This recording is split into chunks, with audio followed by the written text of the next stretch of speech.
ಅದಿನಾ ಮಸೀದಿಯೋ ಆದಿನಾಥ ದೇವಾಲಯವೋ? ಬಂಗಾಳದಲ್ಲಿ ಜೋರಾಯಿತು ವಿವಾದ. ಬೃಹತ್ ಶಿವಲಿಂಗ ಸ್ಥಾಪನೆಗೆ ಹಿಂದೂ ಸಂಘಟನೆಗಳ ಯತ್ನ.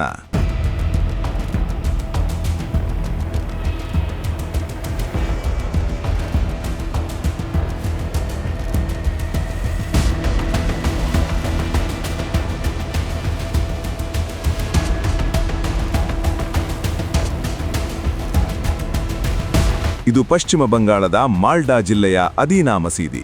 ಈ ದೇವಾಲಯವನ್ನು ನೋಡಿದವರು ಯಾರಾದರೂ ಇದನ್ನು ಮಸೀದಿ ಅಂತ ಒಪ್ಪುತ್ತಾರಾ? ಮಸೀದಿ ಗೋಡೆಗಳ ಮೇಲಿನ ಹಿಂದೂ ಕೆತ್ತನೆಗಳು ಸಾರಿ ಸಾರಿ ಹೇಳ್ತಾ ಇವೆ, ಇದು ಮೂಲತಃ ಹಿಂದೂ ದೇವಾಲಯವಾಗಿತ್ತು. ಹಾಗಾಗಿಯೇ ಈಗ ಮತ್ತೆ ಇದನ್ನು ಹಿಂದೂಗಳ ಶ್ರದ್ಧಾ ಕೇಂದ್ರವನ್ನಾಗಿ ಮಾಡುವ ಪ್ರಯತ್ನಗಳು ಶುರುವಾಗಿವೆ.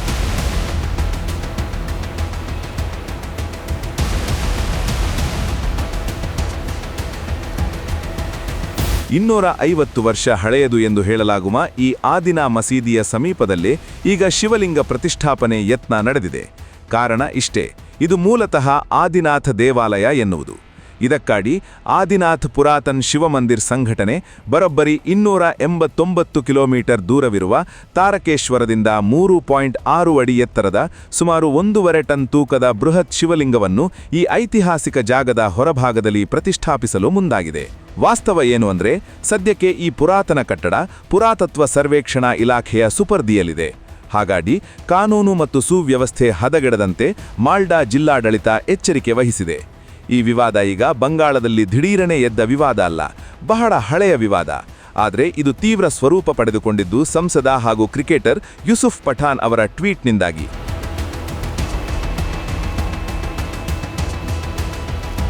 ಕಳೆದ ವರ್ಷ ಅಕ್ಟೋಬರ್ನಲ್ಲಿ ಈ ಸ್ಥಳಕ್ಕೆ ಭೇಟಿ ನೀಡಿದ್ದ ಯೂಸುಫ್ ಪಠಾನ್ ಇವುಗಳ ಚಿತ್ರಗಳನ್ನು ಸೋಷಿಯಲ್ ಮೀಡಿಯಾದಲ್ಲಿ ಹಂಚಿಕೊಂಡಿದ್ರು. ಇದರ ಹಿಂದಿನ ಇತಿಹಾಸವನ್ನು ಸಂಪೂರ್ಣವಾಗಿ ಮರೆಮಾಚಿ ಇದನ್ನು ಕೇವಲ ಒಂದು ಇಸ್ಲಾಮಿಕ್ ವಾಸ್ತುಶಿಲ್ಪದ ಹೆಮ್ಮೆಯ ಪ್ರತೀಕ ಎಂದು ಬಿಂಬಿಸಲು ಯತ್ನಿಸಿದ್ರು. ಈ ಪೋಸ್ಟ್ ಹೊರಬರುತ್ತಿದ್ದಂತೆ ಸಾಮಾಜಿಕ ಜಾಲತಾಣಗಳಲ್ಲಿ ಭಾರೀ ಆಕ್ರೋಶ ವ್ಯಕ್ತವಾಯಿತು. ಗೋಡೆಗಳ ಮೇಲೆ ಕೆತ್ತಲಾಗಿರುವ ಹಿಂದೂ ದೇವತೆಗಳ ಚಿತ್ರಗಳು ಮತ್ತು ಗಣೇಶನ ಕೆತ್ತನೆಯ ಫೋಟೋಗಳನ್ನು ಹಾಕಿ ಇದು ಕೇವಲ ಮಸೀದಿಯಲ್ಲ, ಐತಿಹಾಸಿಕ ಆದಿನಾಥ್ ಮಂದಿರ ಎಂದು ಫ್ಯಾಕ್ಟ್ ಚೆಕ್ ಮಾಡಿದ್ರು.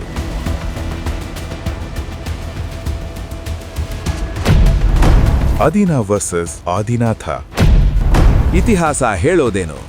ಮಾಲ್ಡಾದ ಪಾಂಡುವಾದಲ್ಲಿರುವ ಈ ಅದಿನಾ ಮಸೀದಿಯನ್ನು 1373-1375 ಅವಧಿಯಲ್ಲಿ ಸುಲ್ತಾನ್ ಸಿಕಂದರ್ ಶಾಹ್ ನಿರ್ಮಿಸಿದ್ದಾನೆ ಎನ್ನುವುದು ಅಧಿಕೃತ ದಾಖಲೆ.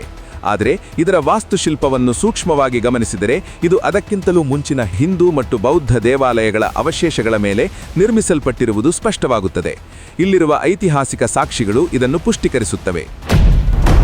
8ರಿಂದ 12ನೇ ಶತಮಾನದ ಪಾಲಾ ಸೇನಾ ಕಾಲದ ಪ್ರಾಚೀನ ದೇವಾಲಯಗಳ ಕಂಬಗಳು ಮತ್ತು ಕೆತ್ತಿದ ಕಲ್ಲುಗಳನ್ನು ಈ ಮಸೀದಿ ನಿರ್ಮಾಣಕ್ಕೆ ಬಳಸಲಾಗಿದೆ. ಮಸೀದಿಯ ಗೋಡೆಗಳು, ದಾರಿಗಳು ಮತ್ತು ಮುಂಭಾಗದಲ್ಲಿ ಶಿವ ಮತ್ತು ಗಣೇಶನ ಸೇರಿದಂತೆ ಹಿಂದೂ ದೇವತೆಗಳ ಕೆತ್ತನೆಗಳು ಸ್ಪಷ್ಟವಾಗಿ ಗೋಚರಿಸುತ್ತವೆ.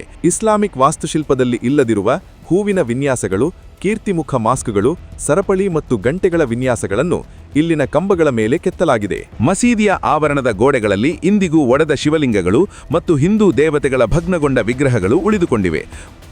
ಮಧ್ಯಕಾಲೀನ ಮುಸ್ಲಿಂ ದಾಳಿಗಳ ಸಮಯದಲ್ಲಿ ಈ ಪ್ರದೇಶದಲ್ಲಿದ್ದ ಭವ್ಯವಾದ ಆದಿನಾಥ್ ಮಂದಿರ ಮತ್ತು ವಿಷ್ಣು ಮಂದಿರವನ್ನು ಧ್ವಂಸಗೊಳಿಸಲಾಯಿತು.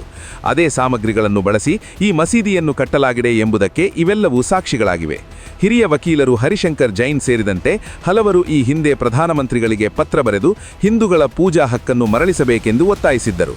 ಈಗ ಈ ವಿಚಾರ ಕಾನೂನು ಹೋರಾಟದ ಹಂತಕ್ಕೂ ತಲುಪಿದೆ.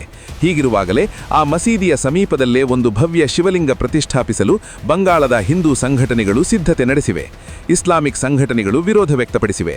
ಮುಂದಿನ ದಿನಗಳಲ್ಲಿ ಪಶ್ಚಿಮ ಬಂಗಾಳದಲ್ಲಿ ಇನ್ನಷ್ಟು ತೀವ್ರ ಸ್ವರೂಪ ಪಡೆದುಕೊಳ್ಳುವ ಸಾಧ್ಯತೆಯಂತೂ ಇದ್ದೇ ಇದೆ.